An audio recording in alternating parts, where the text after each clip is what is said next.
POV. Mormonism and its grooming for marriage tactics walk into a nightclub. Slow down for a minute, and then they speed up and splash the giant puddle that was right next to us all over us as they're flipping us off and driving away. Middle-aged women in yoga pants dancing in front of a camera, judging everybody else for just wanting their kids to be happy. You just need to learn that you're not the main character as soon as you get married or as soon as you have kids. It's not your story anymore. And there was on the table a box, and in the box was a dead baby. Welcome back to Salty Saints. My name is Hayden Holm, and today we've got a lot to talk about. We've got some cultural complaints. We're going to be getting into some debunking, some fun mission stories, and come follow me. So sit tight, and here we go. And now for a cultural call-out. We sure don't appreciate that. So today's cultural call-out is going to be the idea of hyper-sheltering kids. And so this kind of skews on the less structured side of membership and more towards the hyper-structured side. I think both can be just as damaging. And let me give you a story. So basically, on my mission, we were zone leaders at the time. We were in this area. One of the elders in our zone called us up and he said, "Hey, can you guys come over here real quick?" And we're like, "Yeah, sure. What's going on?" And he was like, "My companion is crying. He's curled up in a ball on the floor, just crying his eyes out, and I don't know what's wrong with him." This elder was from Ecuador. His companion was from Utah. So we run over there. It's me and my companion, Elder Jansen, who was like this big, massive football player from BYU. And so we go down to his apartment. We get into the door, and we see this elder there, and we'll call him Elder Funshine because he was a Care Bear. He was like rocking back and forth, just on the floor, just sobbing uncontrollably. And I was just like, oh man, what happened? And so Elder Jensen just immediately springs into action and is just like, "Hey, Elder, stop crying." And so, like, he's a big guy. Like this Elder Funshine, he was, kind of a shorter guy, smaller kid. But you looked at him and he just kind of had this childlike innocence about him. And so he stops crying. He's like, now do like 20 jumping jacks. And so like he starts doing jumping jacks. And he told me later, he was just like, yeah, doing jumping jacks, get your body going. Like that's going to help you regulate your emotions. It's going to help to get things going and stuff like that. And I was just like, wow. And so we were able to calm down and kind of talk with him a little bit. And we found out he wasn't allowed to watch anything above rated G before the mission. Oh, boy. He had like an 8 o'clock bedtime, hard curfew, and as basically as hyper sheltered as you could get, this was him. And so the third world jungles of Paraguay didn't necessarily agree with that upbringing too much. And so he he got in front of some people that definitely were not rated G. Let me just put it that way. And so he came across these people, he came across new ideas, new situations, and it was completely just overwhelming to his system, and it led him to just shut down.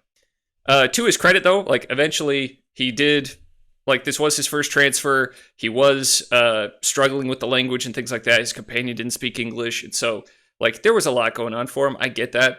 However, I don't think that the hyper-sheltering approach was necessarily helpful to him at that time. But I want to get your thoughts on it. Yeah. Yeah, life is not rated G, like it just really isn't. And so as soon as you get into adulthood and you like get cast out into the world, you're going to find that like it's going to shock you in many ways you didn't think you're going to be shocked. And that's coming from someone who I don't believe I was completely sheltered, maybe to a certain degree, but yeah, certainly not to that degree. Well, let's talk about that real quick. Is sheltering good? Is there a place for sheltering with your kids? Oh, 100%. I think that I absolutely agree. That's one of the reasons why I homeschool all my kids, actually, is that there are certain things that don't benefit them to be introduced at an early age. So maintaining your children's innocence as long as you can is a duty and a responsibility as a father to do. Now, my children know many swear words. They hear them in the movies we watch. We talk about them. like they hear things and they know what bad words are. They've been exposed to lots of things because all their friends go to public school, so they Yeah. have all of that indirect exposure to things. So it's not like they're not boxed in and totally being stunted in their emotional and mental growth by being sheltered. But there's some things they just absolutely don't need to be exposed to, right? Yeah. And that's up to you, to the parents, to kind of judge what they should be exposed to or not. But in reality, if you're going on your mission and you're having a mental collapse because you are so shocked at how the world operates, your parents failed you to a certain degree. You just didn't get outside enough. Not even that you don't have to watch R-rated movies or even PG-13 rated movies to understand how the world works, but you do have to like operate in the world to a certain degree. So if you're in your house all the time, or you're just going from your public school classroom, or from your school classroom to home to church to back to home, and you're not like talking with people who believe differently from you, then you're gonna have a hard time. Like, I have one of my sons. He doesn't really have a filter. He's all like my mom in that way. Actually, he just says what he's thinking. Yeah, our mom. And our mom. That's right. Mm-hmm. Yeah, yeah. And so we were at the store the other day, and we were checking out, and he has his own debit card because he has his allowance on his debit card. So he gave it to the cashier, and she's like, "Oh, this is cool," because he's only 5. Yeah. And she swiped it for him, and it approved, and he did this like little yes thing, And then after she gives him the bag of stuff, he turns to her and says, "Did you know that God made Adam and Eve and that he loves you? He loves everybody." And then he just walks away. It's like, look at that. This is he's not as hardcore, like gangster missionary right there, 5-year-old. He's got the missionary vibe down, and the next breath he told his brother that he'd skin him alive. So like he's got a good balance there of the violence and the carnal man and the spiritual going on there. So I think when it comes to like exposing yourself to the world and like getting a good knowledge of how fallen humanity is, that's not something you intentionally have to explore. That'll just come naturally as you're operating as a normal human. This guy, it's a difficult conversation to have, like, because you can see both sides. I totally get the concern of these parents of like, hey, the world is scary, and I want to make sure that my kids are ready for it before I send them out there. Totally get that. At the same time, I kind of view it almost as like weight training, where like the only way that you're going to strengthen your muscles is kind of by breaking them down, and so it's the way that I view it is more like what I would suggest, to a lot of these members, because there are a couple of negative consequences that can come from over sheltering and hyper sheltering your kids. In general, I think it can lead to members who have these extra rules in their house that are like non-doctrinal or anything like that. It can lead to extra amounts of judgment being applied to people that aren't living those rules necessarily. And that can be damaging in itself. But for the kid, it can absolutely wreck them when they get out into the real world. And it's kind of like the Amish, how they'll send them out into the real world, and like some of them will stay out there, others will come back and they're just so shell-shocked that they're like, I don't want any of that. And it's like, what I would suggest, get your kid out there, just like what you're saying. Maybe instead of like introducing a bunch of crap into your house or anything like that, just encourage your child to get involved at school. Like get them into clubs, get them into sports, put them into, have them work. I mean, we're talking about our mom. Like our mom, as soon as we were able to, we were working, we were face to face with other people. And even in Utah, we were able to find a lot of people that didn't agree with us in our lifestyle and our religion. And we were able to work side by side with these people and still kind of stay within the doctrine that our parents taught us, And we were able to see these different viewpoints. We were able to learn how other people think. And we were able to see how other viewpoints and ideologies kind of work with other people, And so it's not that we were sheltered at all, but it was nice that we were introduced to kind of the outside world while we still lived at home, so that if we did have questions, if we did have troubles, if we did have concerns, we could take those to our parents in a setting where they could then teach us. You don't want to shelter them so much that it's like they're on their own when they're outside of the house. Yeah. Well, Especially on the mission, because back then you didn't have the weekly phone calls. Back then it was just twice a year, and so he was kind of just like, I don't know if I could make this. He's cooked. Yeah. To his credit, though, he did. Like he put in the work. I saw him like a year later. He was fine. Like he made it through the mission. He was able to overcome that, but he did have to have that initial kind of world shattering. Like his whole world had to crumble in order to make way for the actual reality to set in a little bit. Oh, But you're going to say something. To your previous point, like I had a friend in elementary school who we were going on a field trip. So I brought a deck of playing cards to play like war. Right. And he was very shocked that I brought the cards. And he said, those are the devil's cards. Yeah, we had and then we had this like, we had our own little council, our own little religious council. Like, is it bad to use face cards? Is this of the devil? Because somebody in our group is saying it is, but I never heard that before. So am I sinning right now by holding these cards? So like, if it's totally fine if you don't want your kids playing with cards because it could lead to gambling or whatever the justification was. But like at the same point, like separate that from the doctrine. Say, hey, it's get totally it away from the church. Cards. Yeah. Like this is a family rule. This isn't a church rule. This isn't a point of doctrine. This is a point of family culture. As long as you separate those two things out, you can create whatever culture you want in your home to raise up good, humans that follow your culture that you as a parent has set.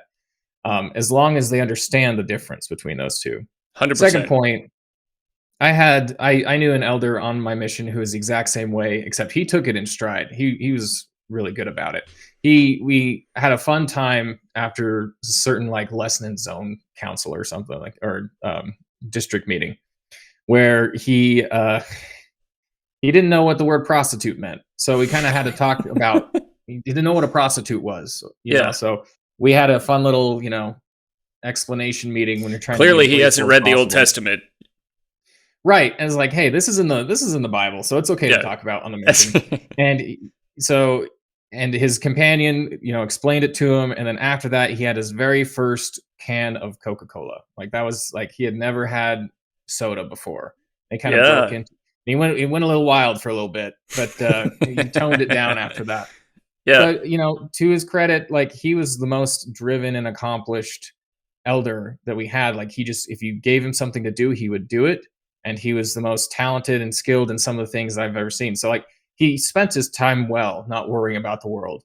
But to be kind of shell-shocked like that and to introduce things on your mission is just not a great place to do that. So if you can kind of ease your way into the world a little bit and as safe as possible, that's what it should be. Your home should be a place of safety, not necessarily shelter.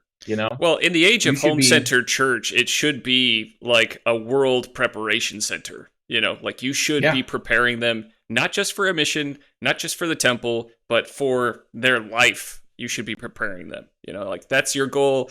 And the church has pretty much said like, that's not their place. This is home-centered now. It's like the home is the primary battleground for that. It's the primary preparation center. No, I totally agree.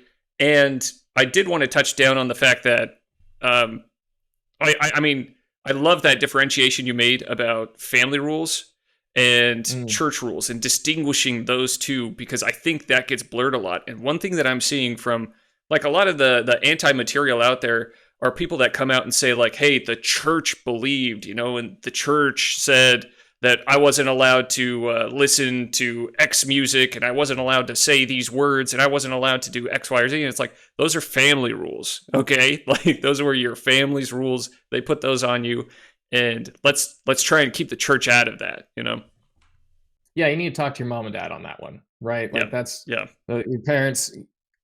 In all reality, like your job as a parent is to create a connection with your child so that when they encounter the world, they can come back and get the truth from you, right? If they can feel safe enough to do that. There are a lot of things that I encountered in the world that I did not feel safe enough with my mom and dad at the moment to share. Like, what does this mean? Like, I did not want to ask my parents those things. It was just too awkward and uncomfortable. Yeah. So if you can bridge that gap and find out a way to build a relationship with your kids, then as they venture into the world, they'll venture while you're holding their hand.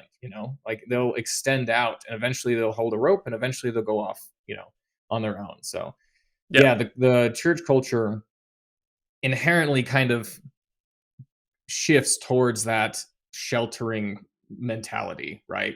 Like, don't sin, don't, partake in evil things. Great. That's the gospel, that's the doctrine. Avoid evil as much as possible.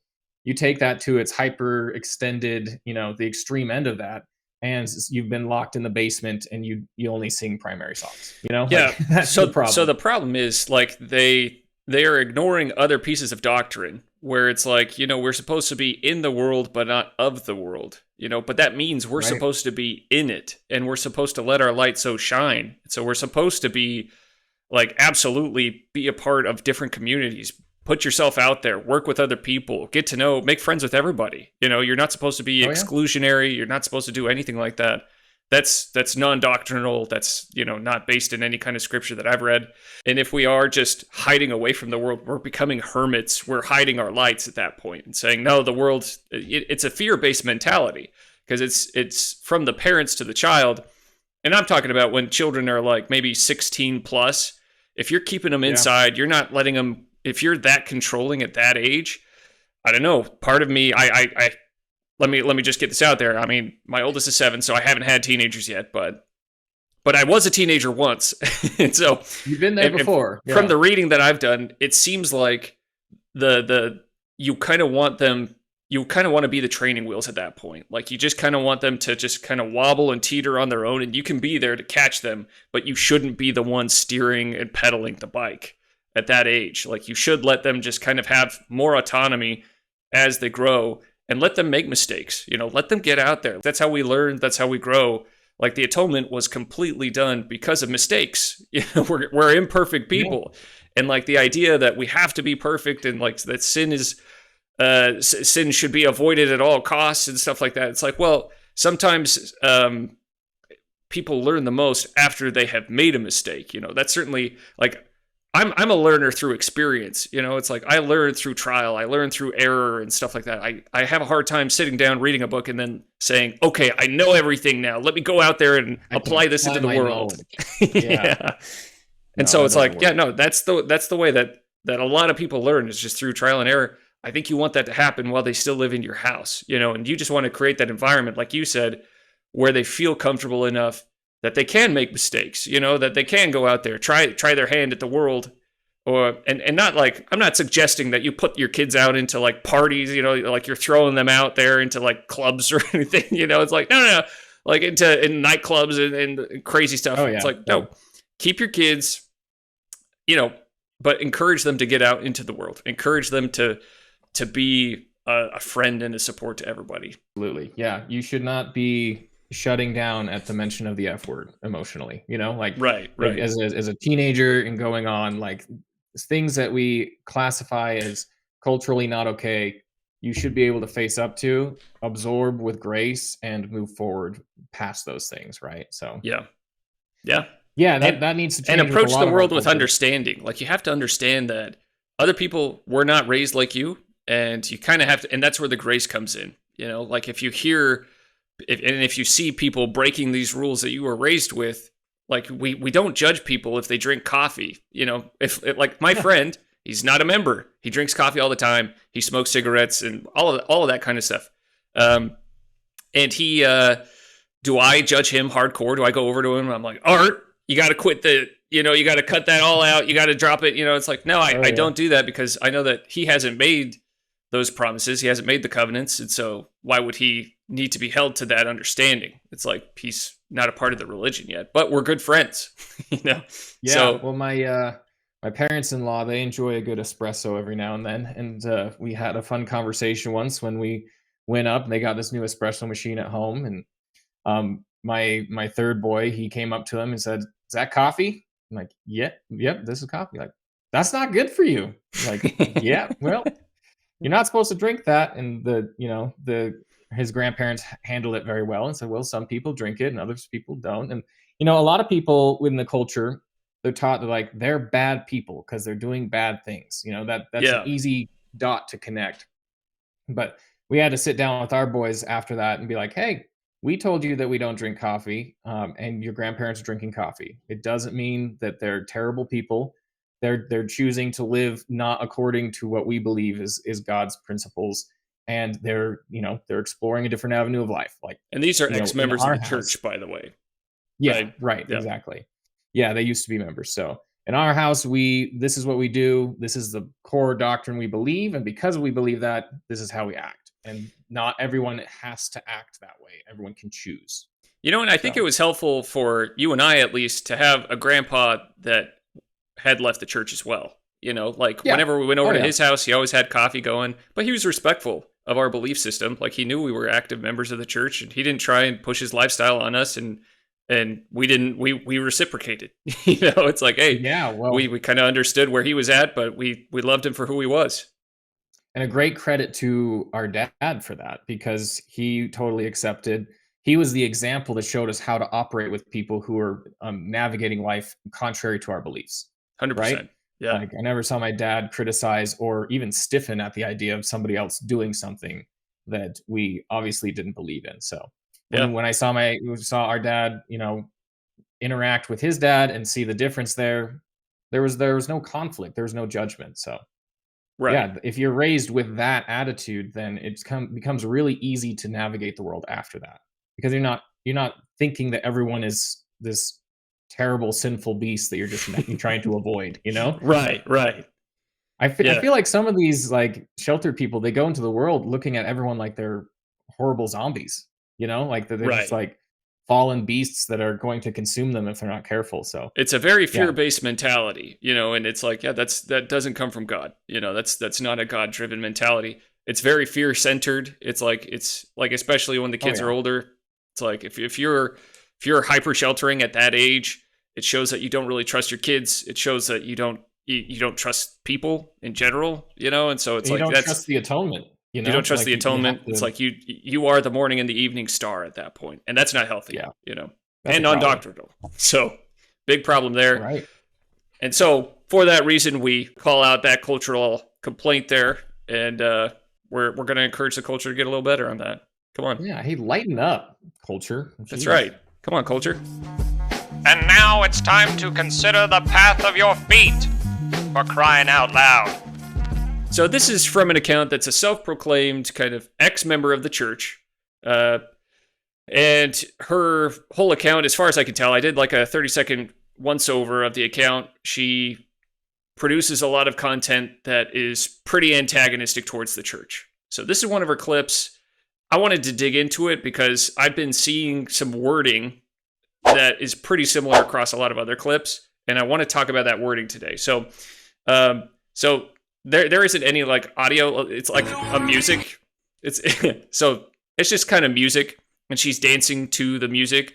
It looks like she could do a mean cha-cha slide, which is super cool. That's great at weddings. But it says POV, Mormonism and its grooming for marriage tactics walk into a nightclub. And then the whole song is like, where are the girls at? Where are the girls at? So that's kind of like, it's a funny meme. Great meme. Grade A memeing right there. However, the words that I wanted to talk about were grooming for marriage. It's something that I've never seen before, but all of a sudden this week, I saw it like maybe 5 or 6 times from different accounts, specifically related to our church, that our church specifically and our religion is grooming children and women for marriage. So I'd like to get your feedback on that. What are your thoughts? I mean, like, yeah, that's like saying that, high school is grooming you to take the SAT, like, yeah, of course it's grooming you for marriage. It's grooming men for marriage too. Like a single male over 25 is like a menace to society or something. That's the quote from Brigham Young, isn't it? I Yeah. can't remember exactly, but that's what it is. Like, yeah, of course we're preparing people for marriage. It's one of the greatest milestones in your life is to commit yourself to somebody else and start creating a family. So, I mean, the word grooming is really kind of like shoehorned into that idea of preparing for marriage. And like, it doesn't fit. It's a very inflammatory word to begin with. So like the fact that they're trying to just find a way to connect the church with the word grooming is, I mean, It's it's pretty icky. It sinister. gives me the ick. You know, Yeah. it's like, let's talk about icks. Gross. You know, it's like that is disgusting to say that the church is grooming, because grooming is typically related to like sexual grooming. So it's typically related to like predators and things like that. And so the whole idea of grooming is that you have this kind of predator that is basically building an emotional tie with this like vulnerable victim, right? And this vulnerable victim is going to be manipulated later for the pleasure of the abuser, right? That's pretty standard issue definition of grooming. And so I don't understand how she's getting from that definition to the church parents by encouraging their kids to get into healthy, happy relationships that will last for the rest of their lives is going to be evil. Like what's the pleasure for the abuser at that point? Like what kind of pleasure are they getting from that? You know, I don't know. It's like just seeing their kids happy is that it? It's like I don't get it. It's maniacal. That's what it is, because they are teaching young women to be the most selective with their choice about who they marry and who they procreate with. Yeah. Like they're teaching young men and young women to, look for someone who passes one of the most stringent like sanctity tests, and get moral codes. Yeah. Yeah, it's one of the highest moral codes out there. And they're saying you should prepare and find yourself to be worthy enough to be with someone who's also worthy enough. And if you can't find someone like that, then, keep trying. Don't lower your own value, right?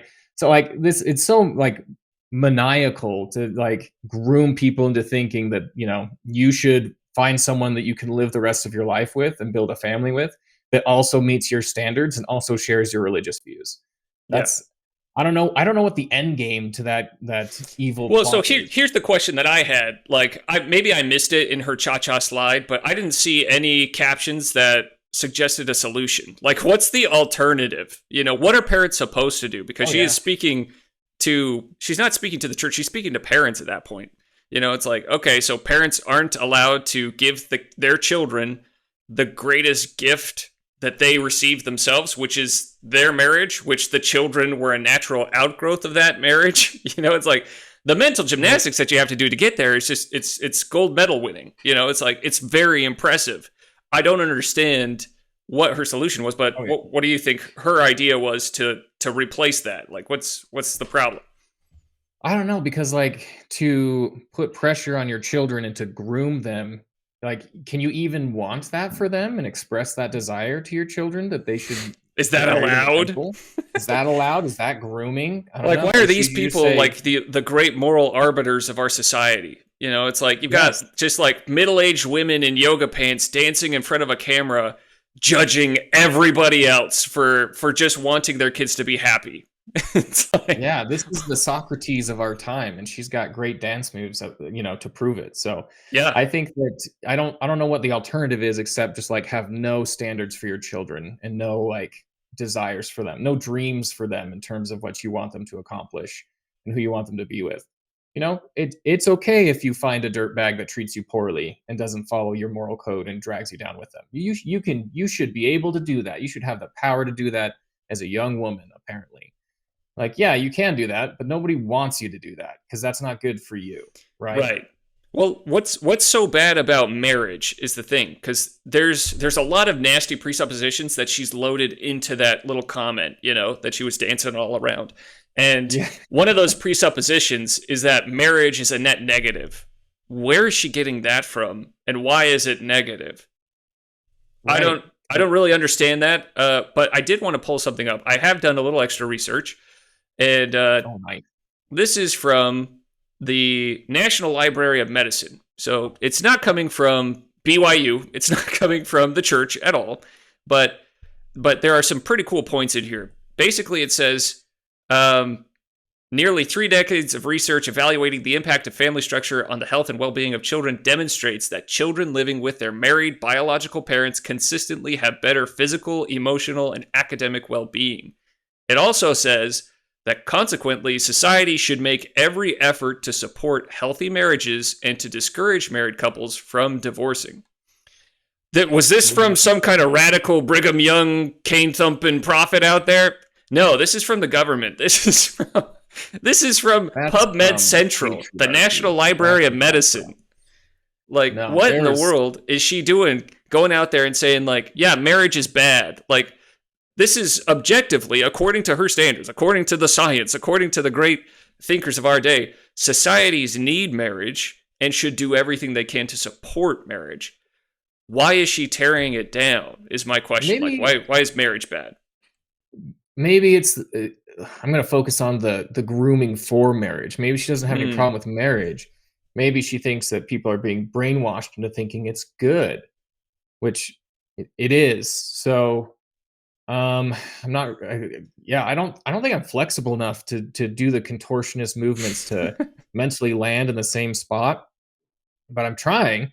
I just don't think that, like, if you're grooming, quote unquote, someone for marriage, which they have the full choice for, and you shouldn't get married until you're an adult. That all the church, the church totally agrees on that. In fact, the church is very stringent on how you should behave before you get married, so you don't run into issues. Like, I don't know what she's going at here. I don't know what the evil. I don't know what the aim is. The church. Yeah. Why would the church want you to, what extra control or manipulation can they exert on you to make the best decision of your life? Right. This is kind of a silly thing to think about. I think it's silly. It is very silly. Help. No, but one of the things I do want to point out, and this might be just as cynical and twisted as her grooming for marriage argument, but I do want to point out that this woman is a therapist in Utah. And so one of the things that I've noticed is, like, there's been a big trend of people that leave the church and then start spewing anti-LDS materials all over the internet. A lot of them happen to be therapists, and therapists specifically in Utah.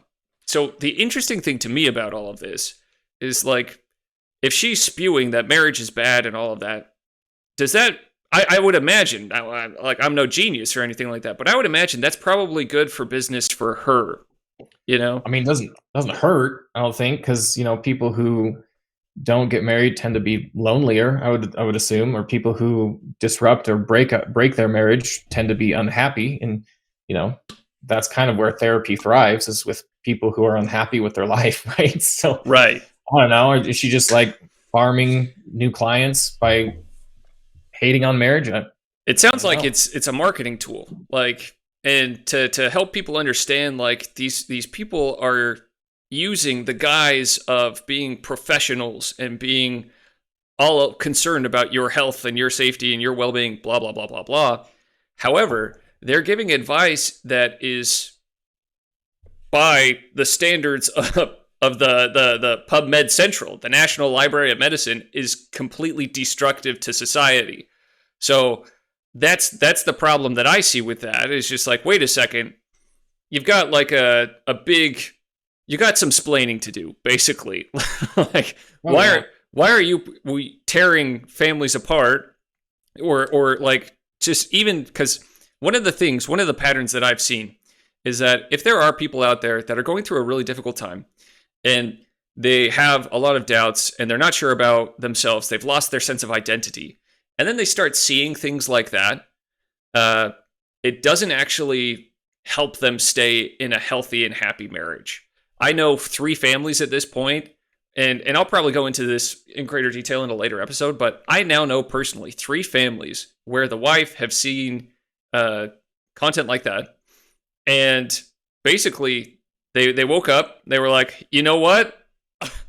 I've been oppressed, and they decided that they were going to divorce their family. So they divorced their families, they leave the husband with the children, and then they flee, and they go and they travel the world, and they focus on themselves because their therapist told them that your happiness is the most important thing in your life, like your happiness.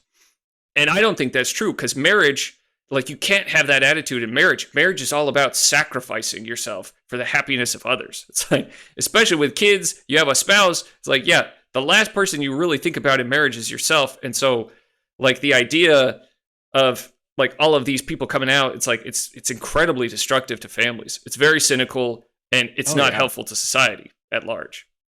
I heard somebody I'm compare. probably being heavy-handed with that, but what are your thoughts?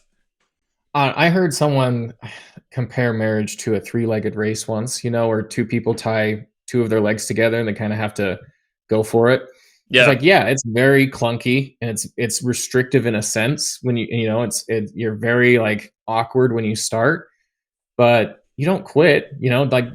Like that's not going to make you better, or you can't even finish the race if you quit. Like you need to like learn the rhythm of your partner, and you need to work together to actually make it to the end.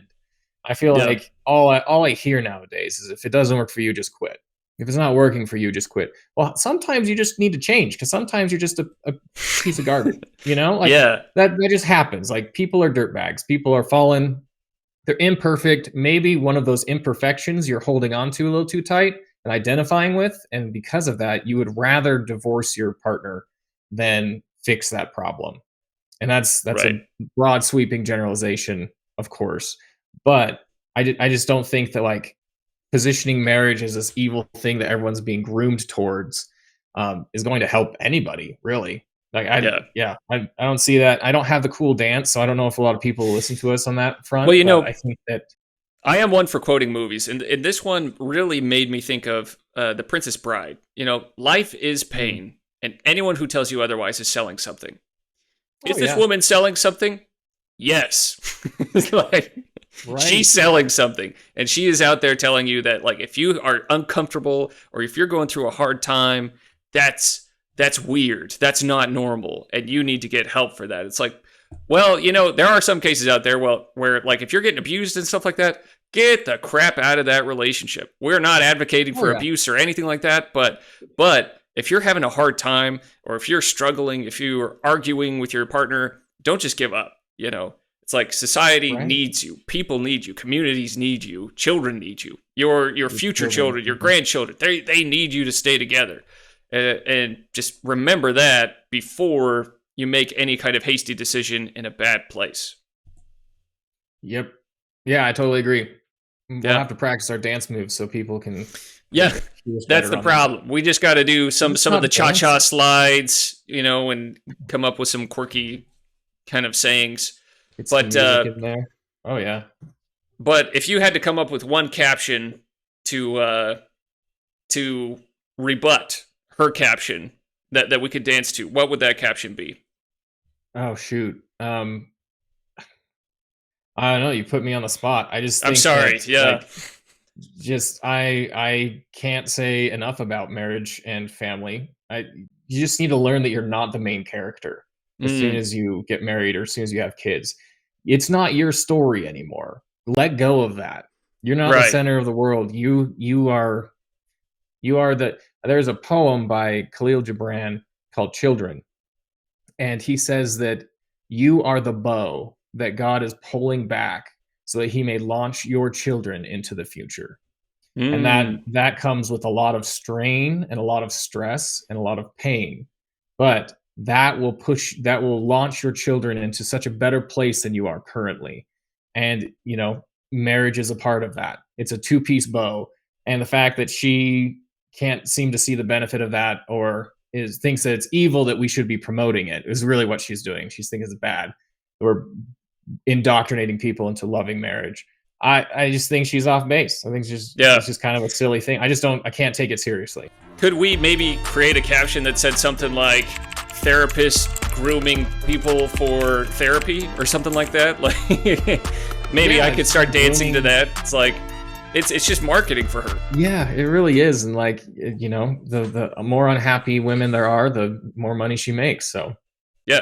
So you she's know, grooming people for therapy. gotta That's like respect the that's hustle. Yeah, I respect gotta the hustle. respect it. Yeah, that's a mean business model right there. And now, Tales from the Mission. There was one day, it was my first area, and I had a really hard time with the language, and I was on divisions with another elder. And so we were walking through this area. I didn't really know my area too well, and we were a walking mission. And Paraguay, they don't have addresses down there. a lot of the areas that I served. And so like the area books that we had, we would have to literally draw maps, and we would say, all right, this house is like 3 palm trees down from this water tower, and just turn left at the cow or whatever. And so Past the pile of coconuts. Yeah. yeah. And so I was lost pretty frequently. And there was one day where I kind of got lost. I lost my way, and I was just like, okay, let me see if I can get us out of here. And so I picked a path. I was just like, all right, what should we do? I prayed, and I was like, I think I should go down this path. So we go down this path, and we walk right into, like, there's this massive house, and there's like a bunch of people outside of this house, and they're all screaming and they're all crying, and I'm like, what in the world is going on? And they had like just open fences. They would have a lot of like yard space, and so they had a table out there, and it was just out in the open just for everyone to see. And there was on the table a box, and in the box was a dead baby. And so we had walked into this situation, and I was just like, holy smokes, I've never seen that before. And the elder that was with me, he had less time in the mission than I had at that point. And I was like maybe 3 or 4 weeks into the mission. And so he looked at me, he was like, because these people invited us in. As soon as they saw us, they were like, come over here. And so we went over there. Neither of us could speak very much Spanish, but I remember that the father came up to us, and he was completely grief-stricken, like this man. And you never forget a look like that. You'll never forget a look of someone who has just lost their child and the kind of grief that comes over them. But he turned to us, and he didn't really say anything except why. That was the only thing he just kept saying. And we sat there with him, and we just kind of shared a moment of silence with him. And then we were able to share some scriptures with him about how God is going to receive his child into heaven, and that he doesn't have to worry about the fate of that child, So we were able to offer some comfort and some help there, and he thanked us for stopping by, and everyone received us really graciously. We didn't really go back after that, and I don't know if I could go back after that because I was lost, but I do know that day we were kind of led into that area at that time, just to kind of give this father a moment of comfort, and that was really special to me. That is super special. I think that we don't realize how often on your mission, your purpose is not to proselytize specifically in that moment. Yeah. Like that was not a moment of teaching in the way that you would have thought. Really, No. you were there to offer a soothing balm from the scriptures, right? Yeah. You're there to comfort those and to mourn with those that need it. And I think that it's totally fine to just be led into those moments from God and comfort, and to walk away knowing that you did exactly what God needed you to do in that moment. That's a great story. Yeah. That's an interaction like that in the darkest moment of your life can shift things for the better in an infinite way. So that's awesome. And for a young man, I mean, that really, those moments really, they've stayed with me. They've shaped me, they've formed me.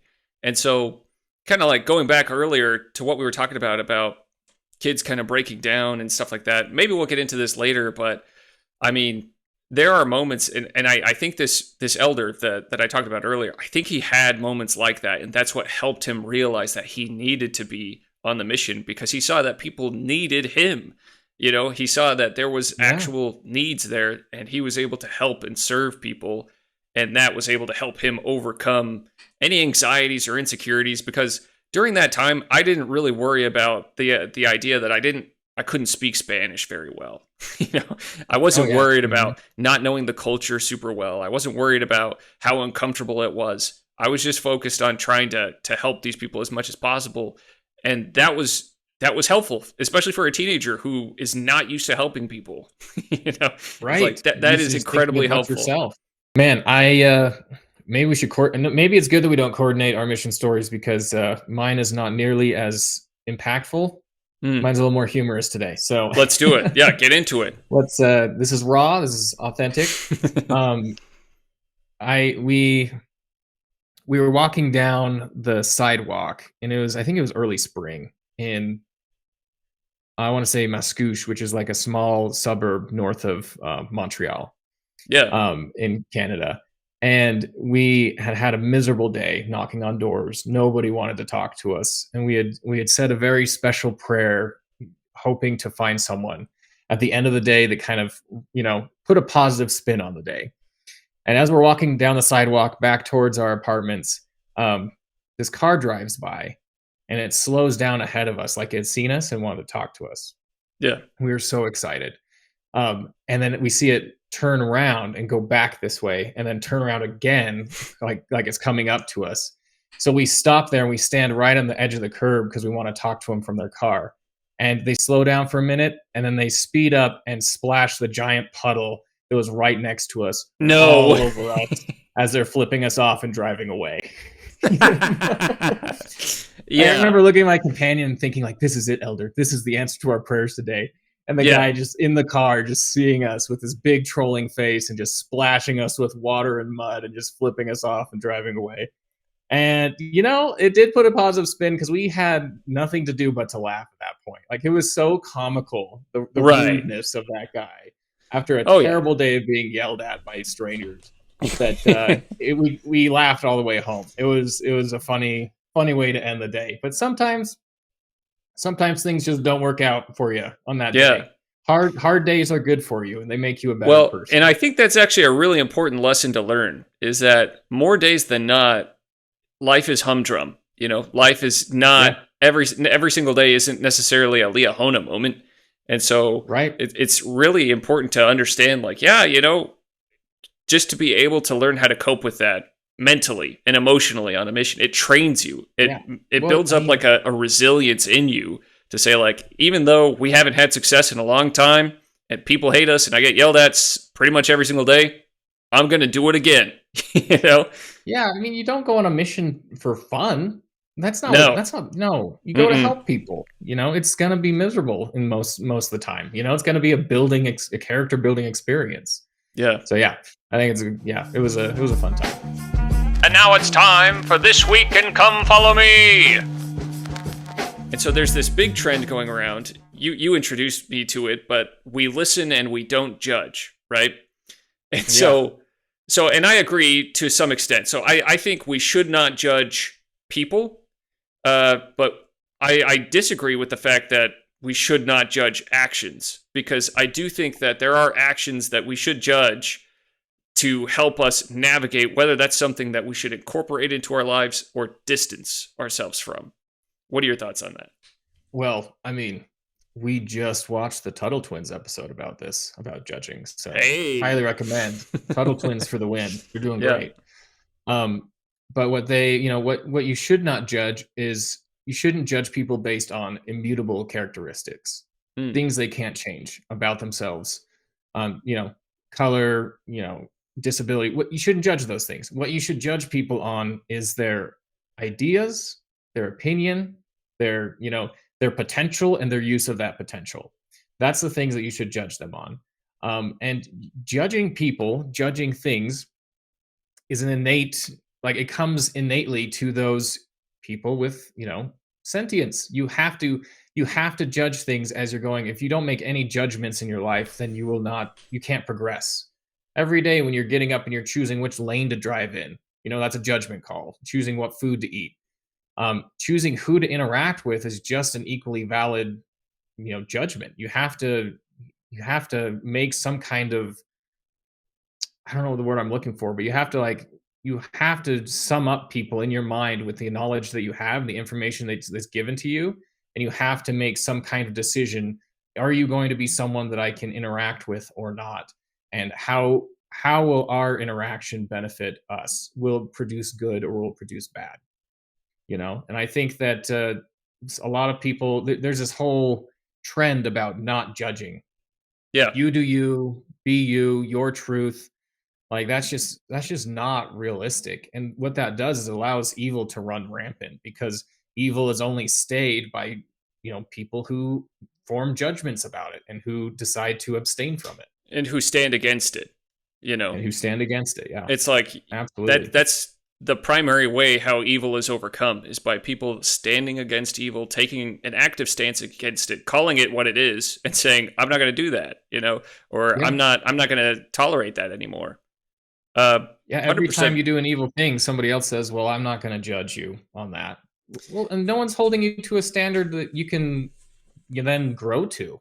Yeah. Like it's a rude thing, and it's not love to hold no expectations for somebody, to Yeah. be judgment free. Well, one thing that I think we forget is that in the pre-earth life, the battle in heaven was not a battle of physical swords and shields. It wasn't a battle of bows and arrows. It was a battle of ideas and ideologies. And that battle Right. is continued on this earth. And so it's like, yeah, no, you were absolutely judging ideas and ideologies back in the pre-earth existence, and you should still be judging ideas and ideologies here and where those ideas will lead you. And you should be considering them. And like the great lie in the Garden of Eden, right? So you've got the serpent, and it goes up to Eve, and the serpent basically says, a knowledge of good and evil will make you like the gods, right? That was the great lie, because a knowledge of good and evil will not make you like the gods. It's discerning good from evil that makes you like the gods. And so Absolutely. it's not shunning, it's not rejecting, it's not it's not like refusing to look at evil or anything like that. It's looking it dead in the eye, calling it what it is, and saying, that's evil, this is good, and I'm going to choose the good, even though I could choose the evil. And I do think it's also important to call out some of the language, because I do think we've lost some ground with language. I think a lot of people today, they use kind of the idea of good and bad. They're like, hey, the Moroni says like everything that's good comes from God, everything that's bad doesn't. And I disagree. The word is actually evil. It's good and evil. And that's the words that the scriptures repeat. And so I looked into the definitions. The definition for bad means more or less like not failing to meet a standard, Yeah. So it's failing to meet some kind of a standard, but that presupposes that you are striving to meet the standard at some level. It's still, there's an element of striving within that, and I think that's really important to call out, because, for example, if you see somebody coming to church, like a deacon coming to church, and he's wearing a blue shirt, heaven forfend, or a purple shirt, oh no, yeah. That's evil right there. That, Jeez. You should not go and attack that poor deacon. You should not go and say like, how dare you? It's like, that is not going to help him. It might be in your perspective, that might be bad, but that is not evil. The definition of evil is something that is profoundly immoral. And so like wearing a purple shirt on Sunday, not profoundly immoral. Is it disrespectful? Not a problem. Maybe, and so that's something that you should be considering before you go out and just start dropping Cain wherever you can. It's like, yeah. So just being aware of that, like, I feel like a lot of language has been corrupted in our day, and there's been a lot of slipping of that language. And so remembering that, like, if someone is striving, if someone like that deacon, he's showing up, he's there, Yeah. he's keeping himself worthy enough to pass the sacrament, he's going to figure that out at some point. It's not evil. It might be considered bad in your mind, but that does not mean that you should go that came from the devil. Exactly. Like, It's that not did like not that. come from the devil. And so, but your actions of judging that as evil and then trying to correct that, I don't know if that came from a good place. Right. I have a hard time believing it did. So Absolutely. I don't know. So those are some of the takeaways that I had this week. Just wanted to get into that. I think we're running out of time, so I'm Hayden Holm, and this is Salty Saints.